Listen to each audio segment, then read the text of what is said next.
we just watched my friend Allie get married. It was such a cute ceremony. They're just adorable and I'm so excited for them. We're going to the reception, well, the cocktail hour and then the reception. So I'm really excited. Guys, I didn't get to tell you this, but I did makeup in the Chili's bathroom.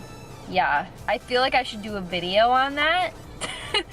A quick slay in the Chili's bathroom, how to do that. And I didn't have any brushes. I had one little, you know the brush that comes with like the bronzers and like the compacts, like it's not really good, people throw it away. I actually found out a way to use it, and you guys, it's pretty cool. If you're in a pinch, if you have that, you can use it for your bronzer, for your blush, for your eyeshadow. It's really, really cool. But I'm my glow is popping, which I'm really happy about.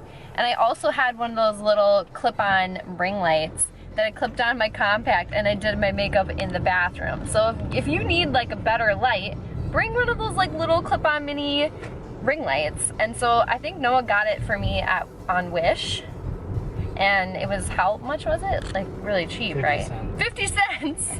So it's worth it. It was really, really cool. But anyways, yeah, we're gonna go do that, and yeah, I'm really excited about doing that video. I think that'll be fun. It's kind of a fun video. I don't know, but we'll see you in a bit.